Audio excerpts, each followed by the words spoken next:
评论推墙，各位朋友，大家好，今天是2023年9月13号，是建民论推墙的2123期。那么这两天呢，新闻比较多。一个呢，昨天美国众议院议长呢麦卡锡正式宣布，对拜登因为他的儿子亨特·拜登接受中共贿赂以及他儿子大量的财产来源不明，拜登作为总统，他本人早就知道他儿子干的这些事，而且他在担任副总统时候就参与了他儿子私下接受贿赂的很多事情。现在呢，国会呢对拜登呢正式提起弹劾，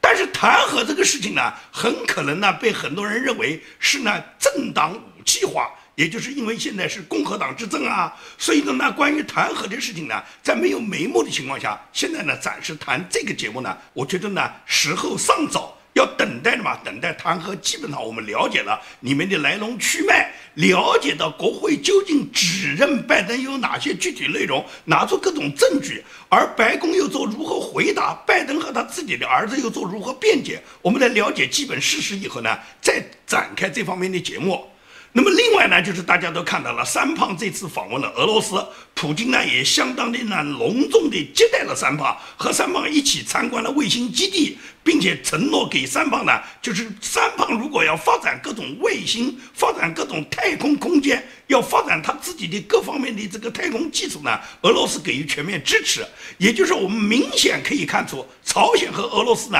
现在已经完全把邪恶捆绑在一起。那么三胖访问俄罗斯，普京和三胖之间究竟有什么勾当？习近平有没有参与？中国在里面扮演什么角色？过去呢，我在很多节目里面都谈到过。现在具体的东西呢，通过这两次访问呢，要了解他们访问的具体内容，了解的各种细节以后，我也会给大家呢做这方面的节目。所以今天呢，三胖访问俄罗斯的问题呢，我们也放到呢以后的节目里面去谈。今天因为是913，我更想谈一谈呢，就是林彪出逃52年之后，我们怎么看待林彪当年死亡的事件？林彪死亡的事件究竟是他自己主动叛逃，也就是他离经叛道，他呢要跟共产党诀别，还是他完全是被毛泽东逼出来的？就是这个储君啊，不能不逃啊，因为当了储君，基本上来讲就是在劫难逃了。这也是习近平现在第一个他不愿意立储君，第二个也没人敢被习近平立为储君啊，谁立上储君那就是个死啊。那林彪曾经他作为党的唯一接班人，在52年前的今天，他为什么要跑掉？他是如何这个产生逃跑的想法，最终摔死在蒙古的温都尔汗呢？那我想呢，林彪死亡呢，都过去了大半个世纪，整个中国的这个形势呢，因为林彪死亡以后，也产生了翻天覆地的变化。那么林彪事件呢，给共产党，尤其给毛泽东的晚年，是带来了巨大的刺激的。所以老毛到了晚年，有点这个精神失常啊，跟他把林彪逼到这个温都尔汗死亡呢，有极大的关系。那么林彪的这个出逃，究竟是他本身他本意非要逃不可，还是被毛泽东逼的？这是呢一直是一个历史悬而未决的问题。所以我想在今天的节目里面呢，跟大家呢共同回顾一下。首先，林彪在共产党历史上是一个呢战功卓著的元帅，基本上林彪个人的战功啊，共产党大大小小高级将领没有一个人敢跟他比。林彪在战争年代是相当有威望的，你在很多共产党的历史记录，包括毛泽东的著作，包括各种跟林彪作战有关的各种电报啊、文件啊，你们都看到林彪呢，他所有的这个文件后面都署上一个叫101。林彪怎么会被人叫成101呢？原来就是中共几个野战军司令员啊，每个人都有个代号。林彪身为第4野战军的司令员呢，他的这个代号就叫101。他向整个他4野各大纵队、各大兵团司令员下达作战命令时候，在作战内容的尾部，他都会加上101这个数字代码。这样一来的话呢，所有纵队司令员们看到电报以后，就知道这是林彪亲自派发的。因为那时候呢，没有现在的互联网，没有现在那么好的通讯条件，都是靠发电报。那么电报用数字呢去标注某一个呢，更容易清楚的让底下的指挥官们知道这个命令来自于上峰最高首长是谁。101就是林彪的代码。那么除了林彪有这样的代码，其他的这个野战军司令员都有了。你比方说大将粟裕的这个代码是502，元帅陈毅呢是501，因为他们是3野的。3野虽然元帅陈毅是排在第1位的，粟裕只是副总司令，但实际上呢，陈毅这个元帅是毛泽东犒赏的，战功全是粟裕律的，也就是所有三野的指挥打仗以及三野野战军里面所有的战功都是什么？都是靠粟裕打下来的，跟陈毅真的是几乎没有半毛钱关系。但是呢，共产党封元帅封大将不是凭你的战功的，是凭毛泽东对你的所好，也就是毛泽东并不是论功行赏的，而是毛泽东对你这个人更喜欢一点，毛泽东觉得要把你在这个地位上拔高一点，就给你弄个元帅大将。如果毛泽东不喜欢你，你即使战功卓著，也绝对不愿意赏给你这个元帅。粟裕从任何一个方面来讲，他的军功都绝对排在元帅的前几位，但是毛泽东呢，只给了他什么？给了他一个大将，根本就没有赏他元帅。而一天仗没打过的花花大帅叶剑英反而弄了个元帅。叶剑英一支部队也没指挥过，从来没打过任何大仗，从来没指挥过任何战役，只是当一个参谋长。他怎么去当个元帅呢？那是因为呢，举报张国焘有功。毛泽东念的叶剑英在最关键时候举报红四方面军总指挥张国焘的这个军功，就是为毛泽东能够评判张国焘获得党内最高地位，叶剑英立了大功，所以毛泽东呢就赏了叶剑英一个花花大帅、一个元帅的称号。所以说呢，你不要看毛泽东封的这些元帅大将，几乎不是完全按战功来的。但是林彪这个元帅那是完全无可挑剔的，任何一个人也不敢在林彪面前比战功。共产党获得政权的所谓三大战役，就是辽沈战役、平津战役、淮海战役。这三个战役，林彪一个人就打了2个半，粟裕打了大半个。其他的那些野战军，什么一野啦、二野啦，基本上就是打酱油的。因此来讲，林彪在党内在军内他是战功卓著。共产党获得天下的1949年的时候，林彪那时候还很年轻啊。但是林彪呢，他不愿意挂帅出征到朝鲜。毛泽东反复劝说林彪，能使他呢就是挂帅出征朝鲜作战，担任赴朝作战的志愿军的总司令。但是林彪就是不肯去。所有中共的高层当时只有毛泽东一个人一意孤行，一定要打朝鲜这个战争。刘少奇啊、周恩来啊、林彪啊、朱德啊，就是中共的最高领导人，几乎是众口一词的反对。但是毛泽东坚决要打，而且要叫林彪带兵，因为呢，林彪是曾经指挥过东北野战军的。林彪的四野的部队大部分都是在东北作战，在东北战场上了，气候啊、地形啊都很熟悉。而朝鲜是紧邻东北，也就是能够在东北作战。显然，在朝鲜作战，对于林彪指挥他四野的部队来讲，简直是拿轻就熟。但是呢，林彪就是不肯去。那林彪不肯去嘛，毛泽东没办法，就让彭德怀去了，最终把自己的儿子，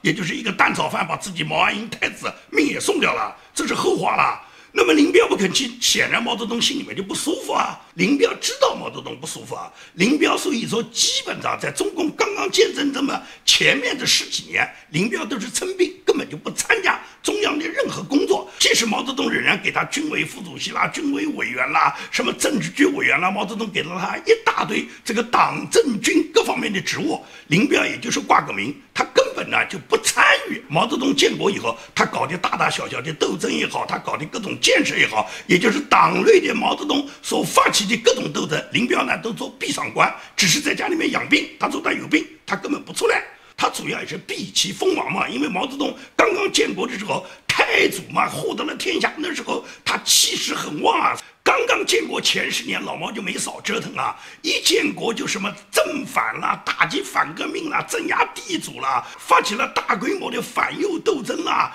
然后又是大炼钢铁、大跃进啦，就是毛泽东没少折腾。等他整整折腾了这么10来年以后，把中国弄得个一穷二白啊！也就是农村里面大量的都是饿死的人啊，都是人祸，哪来的天灾啊？所以在58年召开的这个庐山会议上面，以彭德怀为首的很多老将老帅就抨击当时毛泽东所推行的中国的这个大跃进政策，认为你大炼钢铁，人民公社穷的老百姓最终连饭都吃不上，很多地方都是尸横遍野，也就是老百姓饿死的人非常非常的多啊，几千万人饿死，明摆的那么多尸首堆在那儿，你老毛看不见，但是所有中共的高层领导人个个都感同身受啊。从刘少奇开始起，所有的这些开国元勋、开国将帅，他们基本上家乡跟他们在一起往来，所汇报的都是家里面人多少人都死掉了，也就是目前的政策是导致的大量人民死亡的祸国殃民的政策。因此在庐山会议上面，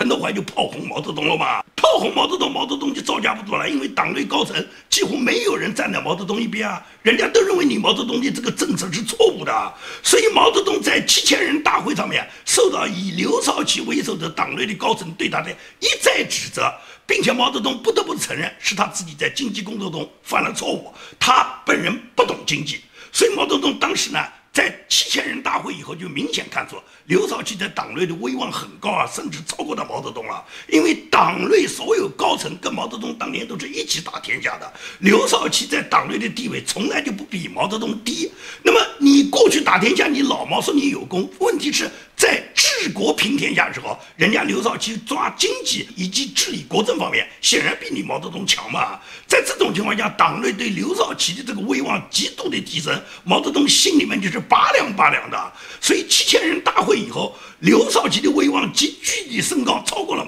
毛泽东非常紧张，他私下里面就跟江青跟康生讲，说是搞经济看来我是搞不过他们了，但是搞斗争我是一定行的，所以咱们不能跟他们搞经济，我们要搞就是搞斗争。那么搞斗争找谁来搞的？毛泽东知道啊，只能煽动那些年轻人，那些没脑子的被洗脑的红卫兵来搞啊。你找那些年龄大的知识分子，那些对整个经济形势以及形成正常价值观的人，是不会跟毛泽东乱来的啊。所以毛泽东发动的文革的主力军都是像义和团一样的，要么是没文化的，要么基本文化没读2本书的，以钟学春为首的红卫兵嘛。所以毛泽东就是主张把红卫兵全部发动起来，听他们老毛的指示，最终什么？最终就是把共产党开国元勋全部打倒嘛。那怎么打倒呢？毛泽东就写了什么？我的第一张大字报炮打司令部，然后呢，就是让红卫兵发起冲击当地的党政机关。当时的口号叫做踢开党委闹革命，扎烂公检法。所以红卫兵在毛泽东的号召下，对当地的党政干部是大打出手，随便是党政机关还是企事业单位，还是很多红卫兵直接把学校里面的校长、党委书记把他们往死里面斗，往死里面砸，把所有的这个中国历史文物以及祖宗留下来的各种文化历史遗产全部当做私臼，把它全部冲炸完了。所以在整个打砸抢里面是以红卫兵钟学春为主的。那么这些人如果打砸抢没有底线怎么办呢？尤其是党政军官员，他们手上有一定权力啊，他们如果动用他们的民兵啊，动用公检法对这些红卫兵镇压怎么办呢？所以毛泽东想过要派军队，让军队成为知左的这个主要控制的力量，让军队进驻地方政府、党政各个机关，派军代表来控制当地的这个权力。那么军队派谁就稳呢？毛泽东就想起林彪了，因为林彪是毛泽东一直非常赏识的人，而且建国以后林彪一直在休息，他长期养病呢，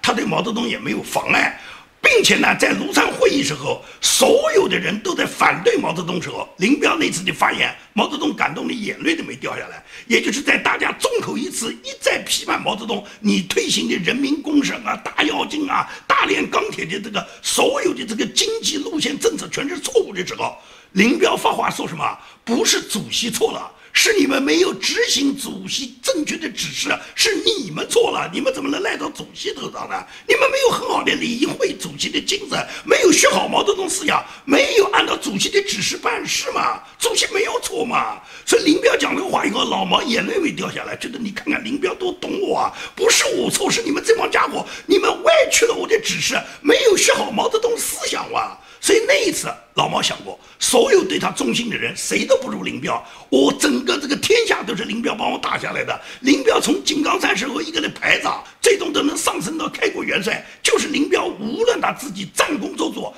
最关键是领会毛泽东思想啊。所以关键的时候，毛泽东感觉到只有林彪是铁杆，因此军队只有交给林彪，让林彪掌管军队，林彪有绝对拥护，林彪控制的军队派出大量的军政人员、军代表到地方上去指挥，负责管理全国的各个党政机关、各个企事业单位，把所有的这个权力呢掌握在军队的手上。然后文革呢有中央文革小组，有江青，他们就闹腾就行了。所以说呢，整个文革实际上是形成了江青、张春桥他们几个人是打着文革的旗号，进行鼓动红卫兵造反、打砸抢，把所有的老干部打倒。但是基本秩序呢由军代表控制，而军代表都是来自于军队。军队高层的这个指挥权是掌握在林彪手上的，而林彪是毛泽东亲自选定的接班人，所以老毛就利用江青和林彪左右两手，最终呢就开展了文化大革命，始终把全国所有的大小权力牢牢地掌握在自己手上。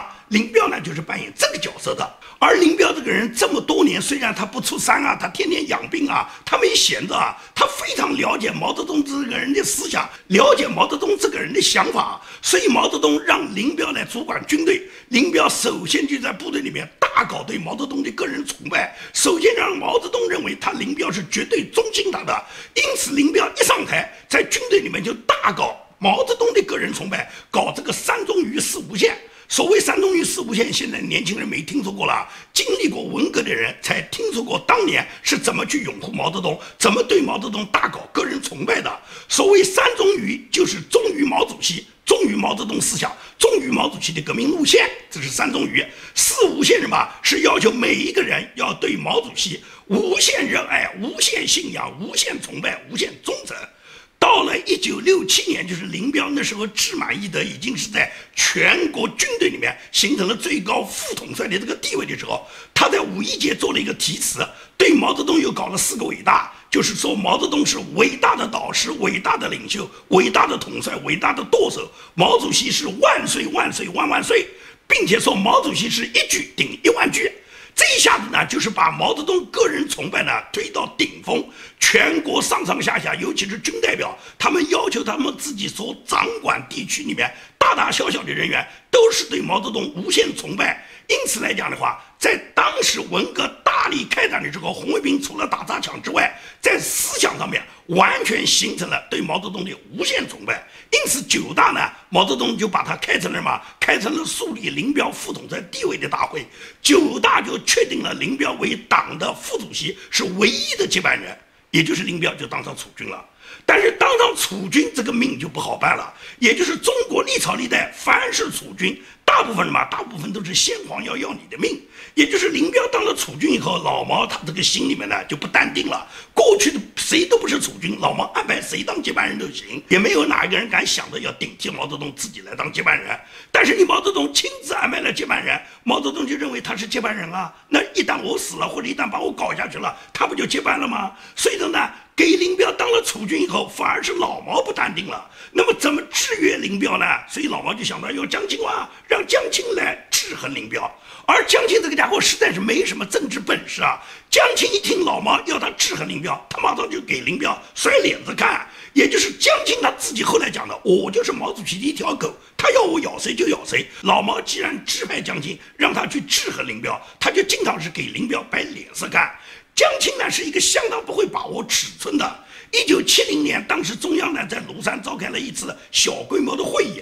这个会议上面，林彪和叶群明显能感觉到毛泽东对他的态度不一样了，不是9大那时候把林彪视为唯一接班人时候的态度，所以说林彪心里面呢还是忐忑不安的。因此呢，回到北京以后，林彪和叶群为了探风毛泽东的想法，也探风江青呢，是不是呢能给呢林彪传上话，所以他们2人就专门到钓鱼台国宾馆呢去请江青呢给林彪照张相。因为江青在文革时候特别喜欢摆弄各种摄影机，江青利用他自己是毛泽东主席夫人的地位，大量的国外进口的最高档的摄影器材，全部呢从德国啊、从美国啊、从香港啊都给他带到北京来。他特别喜欢摆弄这些东西。中央高层很多内部机密的照片都是江青去拍。他说他是摄影爱好者，加上他的摄影器材相当高档啊，所以呢，林彪去呢想请江青呢给拍张照的，说是学习毛主席著作的一张照片。结果江青呢，他根本呢就想冷落林彪，他不想给林彪照，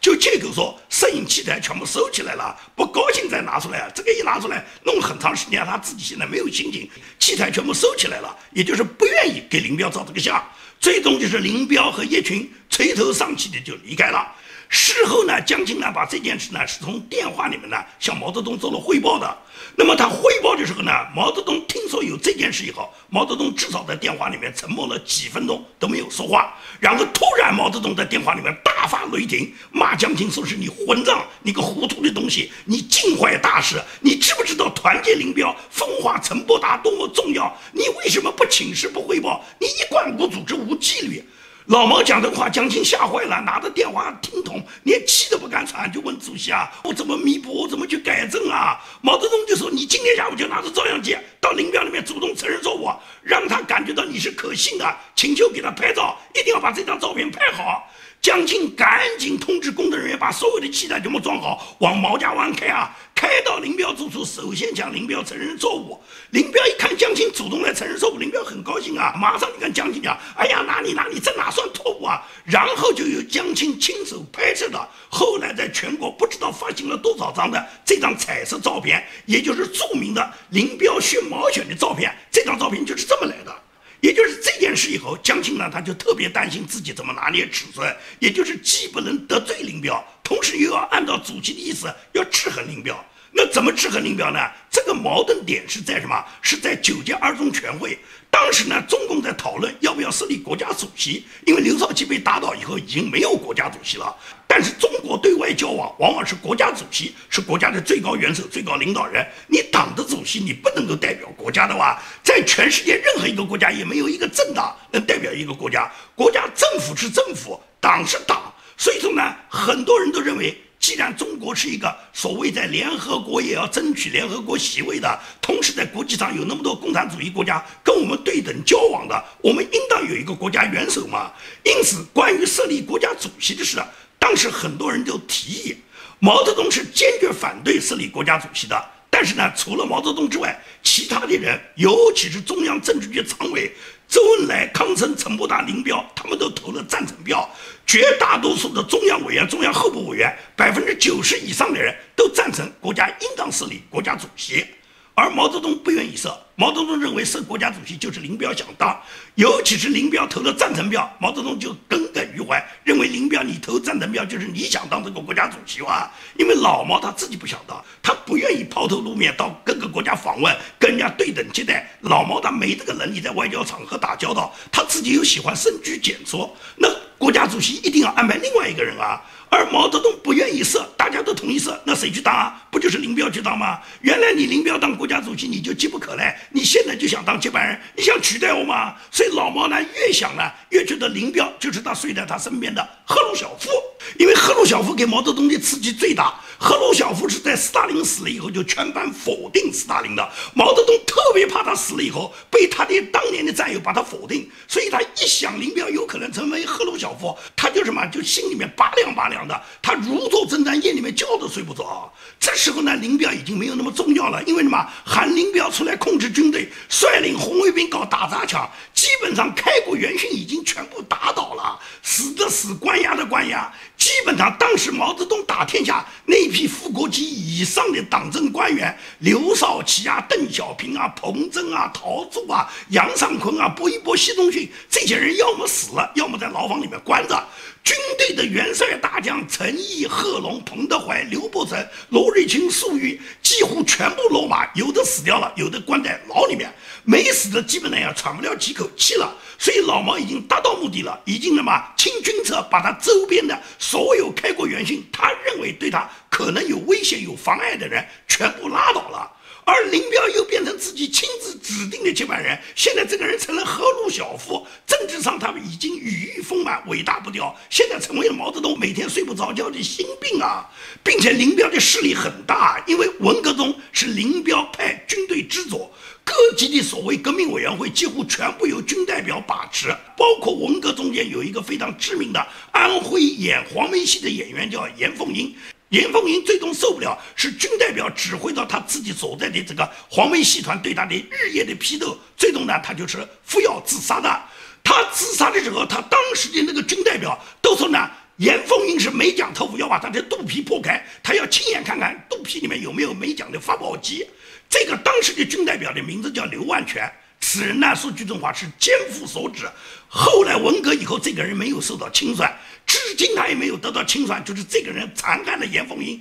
当时作为军代表，他现在仍然在南昌东湖区的一个小区里面享受着老干部的待遇，在颐养天年啊。就是当年多少军代表都像刘万全这样，是非常非常残暴的。但是这些所有军代表都是军队派出的啊，他们的最高领导就是副统帅林彪啊，所以林彪基本上是掌握了军队的局面，军队大大小小将领都是服从于林彪。当当时军委办事组是他清一色的人马，各个省市自治区和中央各部委的第一把手，基本上都是林彪从军队派去直属的部队干部，在政治上的影响越来越大。林彪已经成为能左右政局的最大势力。此时林彪这个接班人每天让毛泽东连转反侧睡不着，毛泽东就认为林彪就是身边的赫鲁晓夫。到了1970年年底的时候，毛泽东呢专门会见了他在延安曾经接待过的美国记者，叫埃德加·斯诺。斯诺当时在延安曾经写过一本书叫《红星照耀中国》，吹捧毛泽东，所以毛泽东对斯诺曾经吹捧他，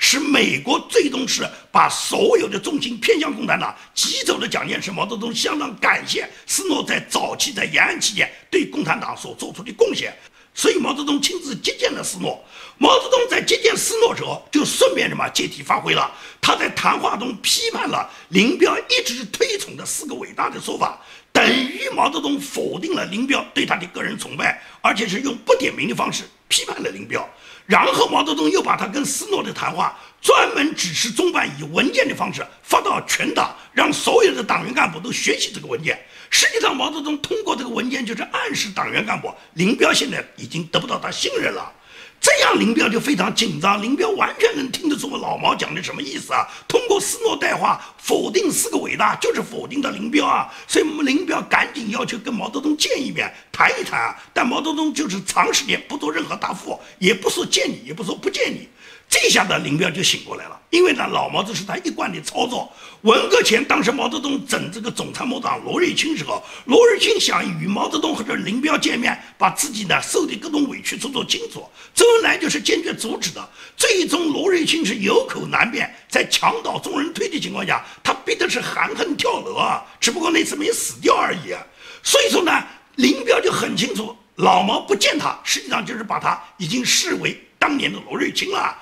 那么毛泽东呢？他在见过斯诺以后，到了1971年夏天，他突然开始南巡了。他南巡是跟沿途所有的党政官员去打招呼。毛泽东的这种打招呼就是在背后说人家坏话的。按照党史里面讲，老毛这个人非常不地道。你什么话你不在中央高层内部讲，你不当着林彪当面讲，一个党的主席不跟党的副主席讲，你背着中央，背着党的副主席，背着中央政治局到底下去煽风点火，动员所有的各地的党政干部，最终什么？最终是来煽阴风点鬼火，去打倒他自己钦定的接班人，打倒他自己钦定的党中央唯一的副主席。所以他一边走一边跟他们提出了这个3项指示。所谓3项指示叫做3要3不要：要团结不要分裂，要搞马克思主义不搞修正主义，要光明正大不要搞阴谋诡计。他这个话全是针对林彪讲的，所以他南巡的火车一边开着，林彪一边听到毛泽东的3要3不要，林彪一边就是惶惶不可终日啊！他知道毛泽东要对他开始算账了。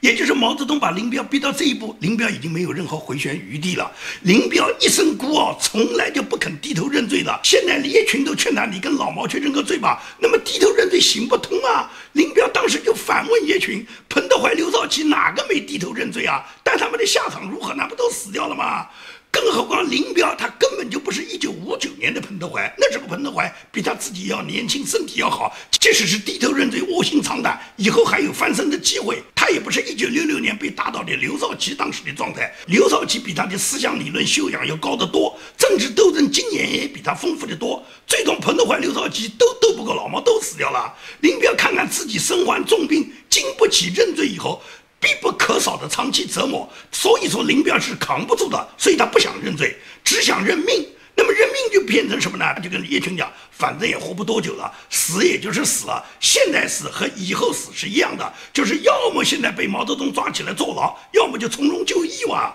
那么也就是他认命准备死了，但是叶群、林立国不想认命啊，凭什么我们死啊？所以就有了林彪被毛泽东逼出逃的913事件。那么林彪在出逃的时候是仓皇逃跑的，也就是叶群和林立国挟持了林彪。在这个过程中呢，出现了林彪的女儿林立恒，就是林豆豆。林豆豆一看林彪叶群准备跑，林豆豆当时就说：“你们要干什么？”当时叶群就跟他讲：“你把张林带到哪个地方等着我们。”也就是呢，林豆豆就知道他父亲和他兄弟要跑了。这时候林豆豆毫不犹豫就出卖父兄，大义灭亲啊！也就是林豆豆这个家伙相当的无耻，不是他大义灭亲，不是他立即出卖，林彪今天是绝对不会死的，他跑是肯定能跑成功的。也就是在1971年9月13号的前一天，9月12号下午3点左右，毛泽东的专列刚刚回到北京郊区的丰台车站。这个毛泽东出去南巡什么时候回来？除了林彪和周恩来两人知道之外，在京的中央委员、政治局委员没有一个人知道的。但是林彪知道了，林立果就知道了，所以林立果赶紧在北京的西郊机场就乘飞机呢，就赶回了山海关。当天晚上正在人民大会堂开会的周恩来突然接到中办副主任、中央警卫局副局长叫张耀祠的报告。张耀祠直接跟周恩来讲说，总理刚刚接到张宏副局长的报告。张宏呢，他本人当时的身份是中央警卫局的副局长。他从北戴河打过来的电话说，林豆豆向他报告说是一群林立果要挟持林彪呢，要准备出逃。出逃的这个路径呢是先到广州再去香港，现在已经调过来了林彪的专机256号。也就是呢，这是林豆豆到北戴河中央警卫局的那个副局长向他做的汇报，然后就一层层汇报到周恩来那儿去了。周恩来知道以后肯定是汇报了毛泽东，毛泽东听了以后就很亲密的一笑，跟周恩来讲：“恩来啊，去处理掉。”也就是毛泽东要求周恩来处理掉林彪。接着大家就看到是震惊中外的913事件，很多人说是导弹打下来的，是不是导弹打下来的？我呢是没有任何历史依据，但是呢有一点是明确的，就是周恩来一定要置林彪死地，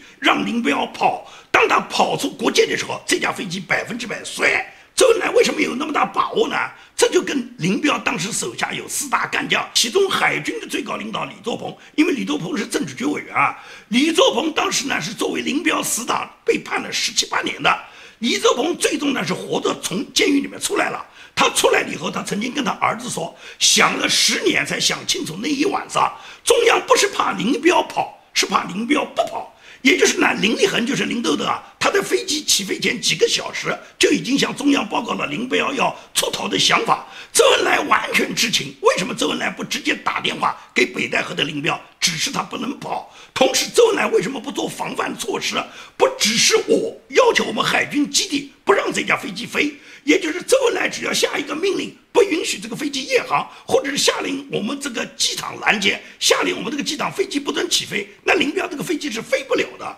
周恩来当时李作鹏反复请示他，究竟对这架飞机怎么办？周恩来不吱声，周恩来没有下达任何命令。李作鹏就说，山海关机场是归我们海军领导的，因为它属于海军航空兵的机场。也就是李作鹏一句话的问题，关闭掉机场，任何飞机是起飞不了的，这条命令就足够了，也就是完全能拦得住这架飞机起飞不了的。他请示周恩来几次，周恩来不理睬他。到了9月12号晚上，李作鹏打了4次电话给周恩来啊，周恩来就说，如果这架飞机如果要拦截他，需要有黄永胜、邱会作、吴法宪和李作鹏加上周恩来5个人共同签字，这个飞机才可以放飞或者是停止。也就是周恩来用这个目的是什么呢？本来你总理一个人下个命令，李作鹏就可以执行了，因为这个飞机在山海关是属于海军航空兵的机场，李作鹏作为海军最高领导，他一句话就马上就把这个飞机扣住了。但是呢，周恩来就是不这么去做，所以说最终就变成了林彪他从他的别墅到山海关机场这个路上就要开1个多小时。